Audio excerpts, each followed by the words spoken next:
Mandado regressar a Portugal na sequência dos milhares de vistos que concedera, contrariando as instruções superiores a pessoas em fuga da violência nazi, Aristides de Sousa Mendes sabe que muitos daqueles a quem auxiliara estão em segurança em zonas delimitadas do país.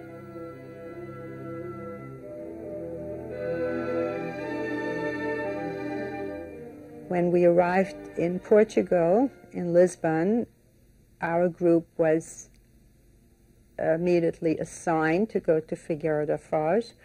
I suppose that all the people on the train were assigned to different places so that Lisbon would not be overrun and overwhelmed.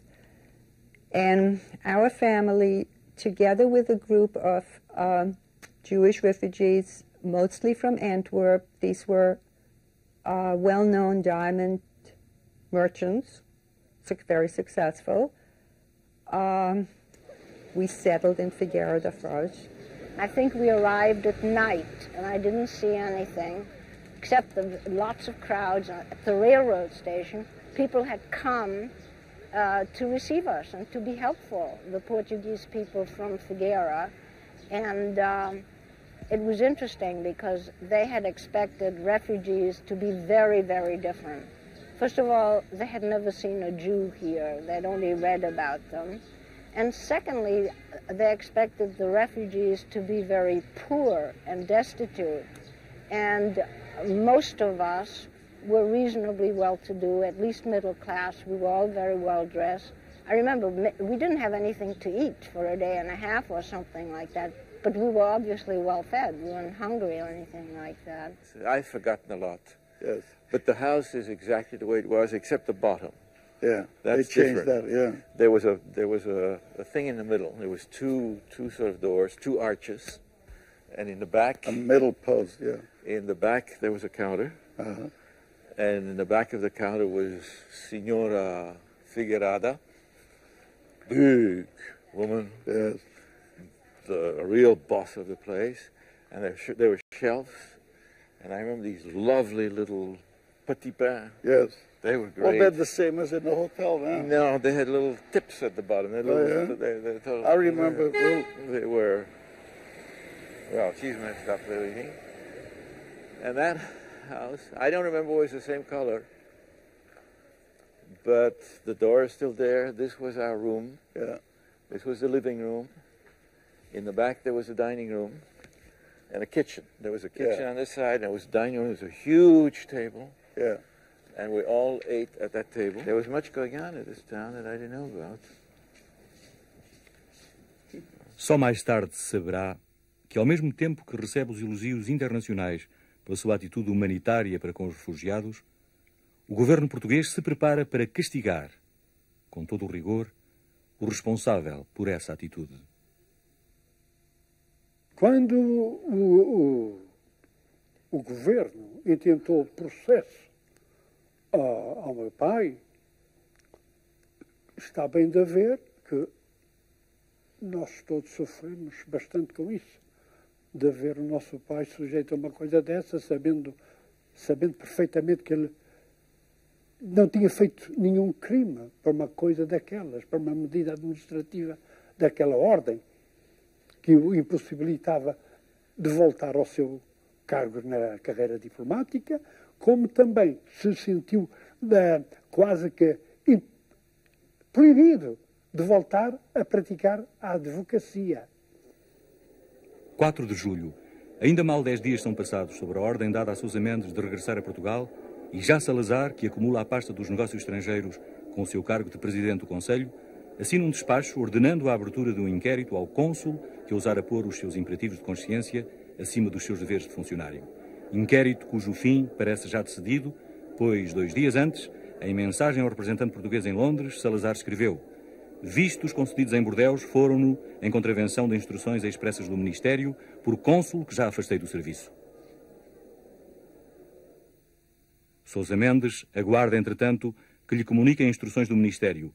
O que recebe é, com data de 1 de agosto, uma nota de culpa com 15 artigos, sendo os principais relacionados com a concessão de vistos a refugiados pertencentes a nacionalidades para as quais, por determinação do Ministério dos Estrangeiros, estava interdita a concessão de qualquer visto. Acrescentava à nota que houve necessidade de deixar internar no país esses estrangeiros, em virtude de as autoridades espanholas não consentirem no seu retorno.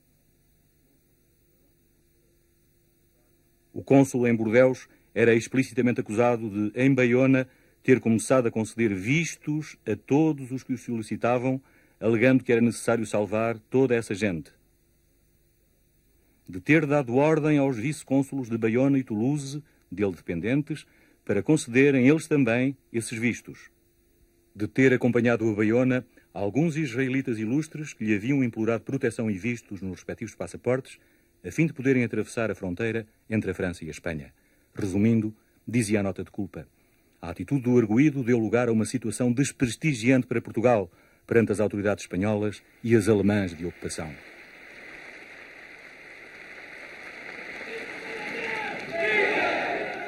Admitindo ter infringido o dever de obediência atribuído aos funcionários públicos, Sousa Mendes responde à nota de culpa invocando uma razão maior, o imperativo de consciência. Era realmente meu objetivo salvar toda aquela gente, cuja aflição era indescritível.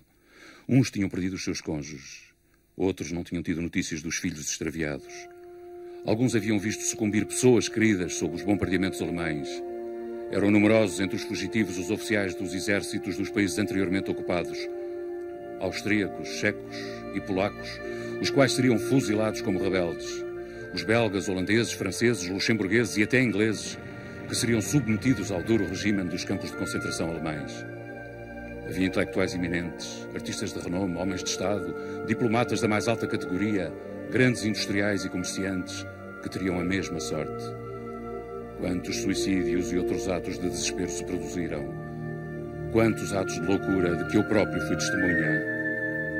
Não podia eu fazer diferença de nacionalidades, visto obedecer a razões de humanidade, que não distinguem raças nem nacionalidades. A viagem a Baiona explica a Sousa Mendes de forma simples, tendo dado indicações ao cônsul Faria Machado, para que também ele concedesse vistos a quem os pedisse, este argumentara com as dificuldades em que se encontrava, em vista dos milhares de pessoas que assediavam a chancelaria, e por isso decidir ir em seu auxílio. Para Sousa Mendes, a situação dramática dos fugitivos, a pressão do avanço nazi, justificavam também outras irregularidades de que era acusado, como a aposição de vistos em documentos que normalmente não serviriam de identificação. E a terminar a sua resposta, à nota de culpa, escreve: Posso ter errado, mas se errei não o fiz com intenção, tendo procedido sempre segundo os ditames da minha consciência, que apesar do esgotamento nervoso que sofri, e sofro ainda pelo excesso de trabalho suportado, passando semanas quase sem dormir, nunca deixou de me guiar no cumprimento dos meus deveres, com pleno conhecimento das minhas responsabilidades. Eles perguntaram-lhe se ele não estava com pena de ter desobedecido as instruções que lhe tinham dado. E ele disse de forma nenhuma. E se tivesse que fazer a mesma coisa outra vez, dar vistos aos refugiados, evidentemente que o faria, porque estava a fazer o que Deus queria. À nota de culpa, à resposta de Sousa Mendes, segue-se o processo. Testemunhas de defesa e de acusação avançam as suas razões. Do lado da defesa, a mais importante é Calheiros e Menezes, representante de Portugal em Bruxelas, que encontrara Sousa Mendes e Faria Machado em Baiona. Depois de descrever com grande realismo o estado de cansaço em que antes vira Sousa Mendes, em Bordeus, bem como a multidão aglomerada em Baiona, afirma no seu depoimento: Pode o depoente garantir que, para resistir às súplicas e implorações de tantos desgraçados apavorados com a aproximação do invasor e o justo medo do campo de concentração, ou ainda pior, do fuzilamento, se requeria uma coragem moral pouco banal? Não eram casos isolados no meio tranquilo. Eram milhares de pessoas angustiadas que tinham sido metralhadas ou bombardeadas na fuga. É neste ambiente, a figuração do poente, que tem de ser vista e julgada a atitude do arguido. Do lado da acusação, a testemunha mais importante é Pedro Teotónio Pereira. O representante de Portugal em Madrid narra a sua deslocação a Baiona, referindo: Ali me foi dito pelo cônsul Sr. Faria Machado que o cônsul Sr. Aristides de Sousa Mendes chegara a Baiona havia 2 dias e continuara a dar vistos, ordenando ainda a ele, Faria Machado, que procedesse de igual forma e sem restrições de nenhuma espécie. Sustive imediatamente semelhante resolução e pus as coisas no devido caminho, em conformidade com as ordens do governo. Só no dia seguinte vim a encontrar o cônsul Aristides Mendes e pedi-lhe que me explicasse tão insólita atuação. De tudo o que ouvi e do seu aspecto de grande desalinho, deixou-me a impressão de um homem perturbado e fora do seu estado normal. Mostrou não ter a mais ligeira noção dos atos cometidos e disse não possuir quaisquer instruções contrárias ao procedimento que seguira. O processo arrasta-se até finais de outubro, enquanto o Conselho de Disciplina do Ministério decide sobre a validade das acusações e a pena a aplicar. No final, o instrutor, Paulo Brito, recomenda a pena de suspensão de exercício e vencimento de mais de 30 até 180 dias, mas prudente, comete a Salazar a decisão final. Vossa Excelência, porém, decidirá no seu alto critério com o melhor convier aos interesses da Justiça. O relator do Conselho, Conde de Tovar, sugere uma pena mais pesada, a despromoção à categoria imediatamente inferior. Será finalmente Salazar a decidir.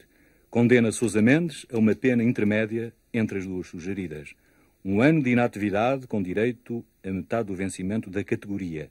Mas acrescenta-lhe algo que não cabe nas instruções do regulamento disciplinar em vigor, devendo em seguida ser aposentado.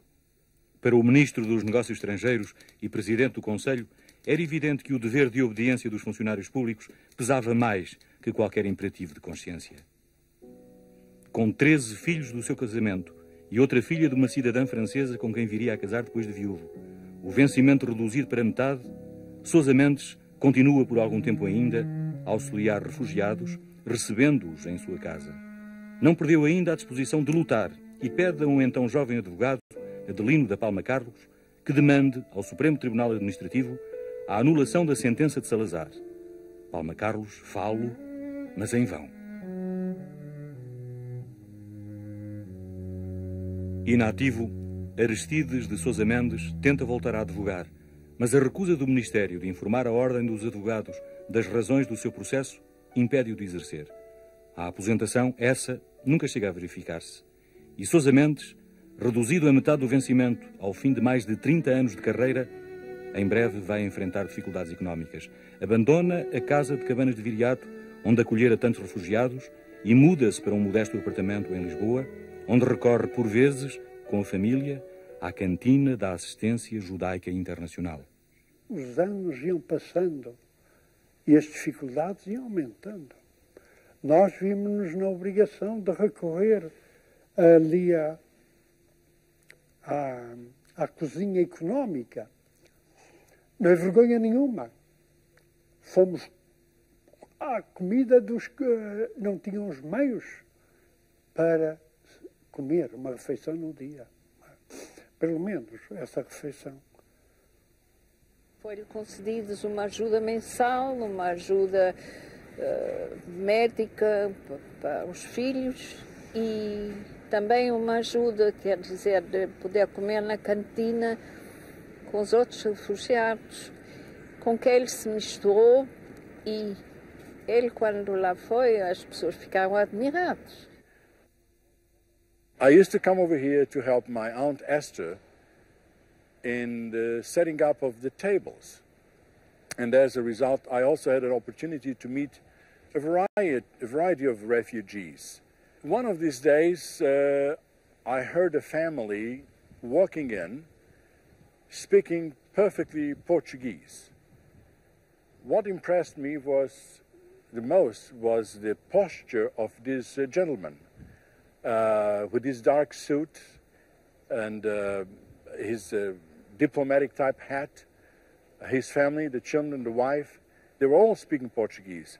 So I approached this gentleman and I told him, you know, sir, excuse me, but the Portuguese dining room is to the left. He sort of smiled and told me in Portuguese, nós também somos refugiados.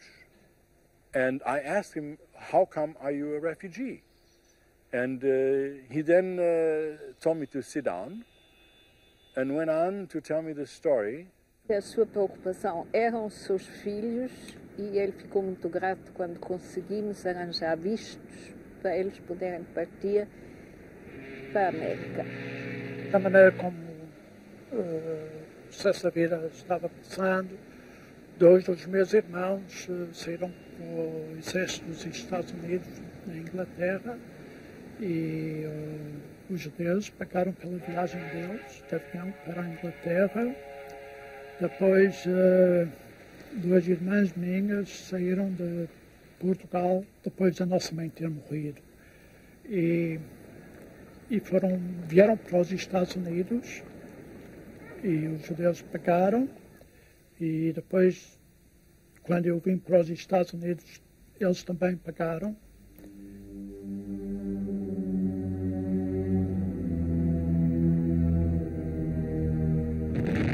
Em 1945, a derrota do nazifascismo cria a esperança da queda do regime fascista português. A oposição aclama nas ruas a vitória dos aliados.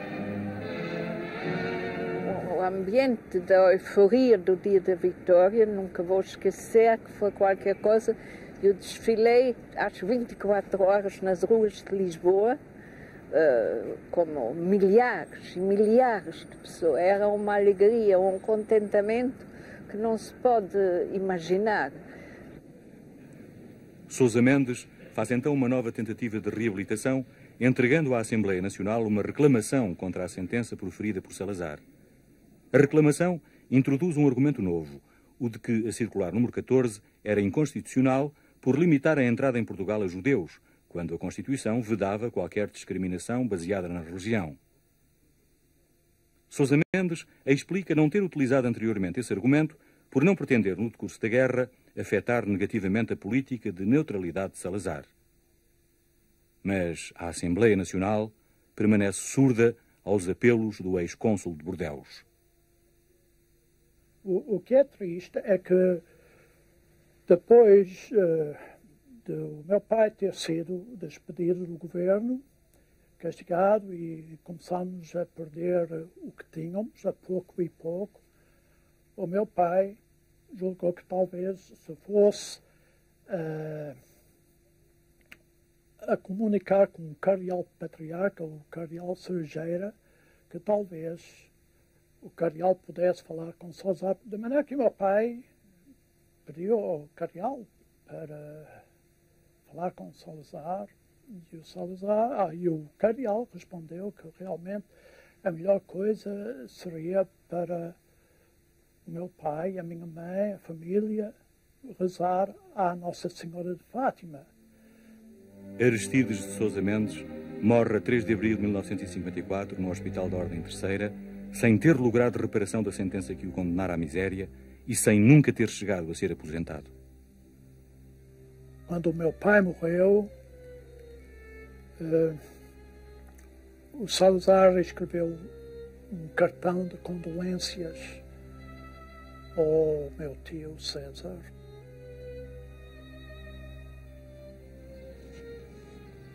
Calcula-se que Aristides de Sousa Mendes tenha salvo cerca de 30 mil pessoas, entre as quais 10 mil judeus. Em 1967, a Autoridade para a Recordação dos Mártires e Heróis do Holocausto, Yad Vashem, considerou um gentio virtuoso e no jardim que relembra os que arriscaram a vida para salvar judeus na Segunda Guerra Mundial, há uma árvore em sua memória. In these people lies the answer to what Yad Vashem represents to the Holocaust, this very terrible crime which took place in our very lives. Our hope is that these people and their deeds will serve as role models for future generations, including, of course, a man like Aristides de Sousa Mendes. He stated in 1941 to Rabbi Kruger that the reason why he threw his career to the wind and saved thousands of Jews was because he felt that as a Catholic, he could not stand by without actually helping, even if it meant that he would have to pay a heavy price.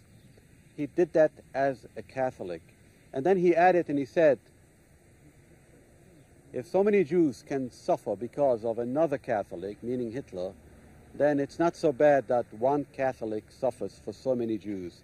I have no regret for what I have done, and I take everything that happens to me, I take it with love. And this is the message that we want to bequeath to future generations, that there is a higher ethic, there is a higher morality which goes beyond any law, any existing law. And in these people resides the hope for the future of humanity. Israel, Estados Unidos e Canadá homenagearam o português que, em 1940, sacrificou a tranquilidade do cumprimento das ordens recebidas aos imperativos da sua consciência. Em Portugal, 34 anos depois, o regime mudou, mas apesar de, depois do 25 de abril de 1974, a sua família ter reclamado várias vezes a sua reabilitação, só em 1987 há a primeira homenagem pública a Aristides de Sousa Mendes. Na Embaixada Portuguesa em Washington, o Presidente da República, Mário Soares, entrega à família a Medalha da Ordem da Liberdade, com que o distinguira no ano anterior. Em 1988, 48 anos passados sobre os atos que lhe valeram a sanção de Salazar, a Assembleia da República recomenda que Aristides de Sousa Mendes seja reintegrado no Ministério dos Negócios Estrangeiros com o posto de Ministro de Segunda Classe, o que vem a acontecer em 1989, 12 anos depois de um Ministro dos Negócios Estrangeiros, Medeiros Ferreira, ter homologado pela primeira vez a proposta da sua reintegração e, apesar de algumas reservas expressas pelos serviços do Ministério, tementes de que a reparação da injustiça feita a Sousa Mendes pudesse desmoralizar os funcionários mais disciplinados. A outorga à família de uma compensação pelos anos de vencimento perdidos, essa, embora recomendada pela Assembleia da República, ainda não se verificou. Mas se Portugal esqueceu por muito tempo o cônsul injustiçado, Sousa Mendes permanece bem vivo na memória daqueles que lhe deveram a salvação. A nossa família sofreu, mas houve milhares de refugiados que viveram e saíram da Europa e foram casados, tinham filhos, e os filhos casaram e tiveram mais filhos, e hoje em dia há milhares de pessoas pelo mundo que devem a sua vida, não é, até certo ponto, ao que o meu pai fez em Bordeaux e em Bayonne. For close to 50 years, the Sousa Mendes family in Portugal and in other parts of the world had attempted to communicate with the Portuguese government to petition that the father's name be honored, that the legacy of Sousa Mendes be understood and be rewritten back in Portuguese history after it had been removed. And because this was a grave injustice, and because these people had suffered as victims of the Holocaust, because what they did to save Jewish lives, then it was my responsibility as a Jew to save these people, because I could have been one of those people petitioning them for a visa. We were Jewish. We had no other place to go. And I tell this story now to my friends, to my relatives, because I feel emotionally overwhelmed that this man had these principles, these ideals that he lived by, that he took chances for himself and his family, and that, of course, he had no recognition about this while he was alive. And I like to participate now in any way I can to honor his memory. Men who helped us really to continue living was Mr. Mendes. It's a very, very strange feeling to know that I owe my life to a hero that I've never met, that I've never seen, about whom I heard nothing until very recently, and who cared about me, although he didn't even know that I existed. Mendes's noble gesture, his humanitarian gesture, was a lonely light in that dark period of history, which we now call the Holocaust. But that light will keep on burning as long as we remember Mendes and those other righteous Gentiles, those courageous people who refused to turn their back on the evil around them and who dared act according to their conscience.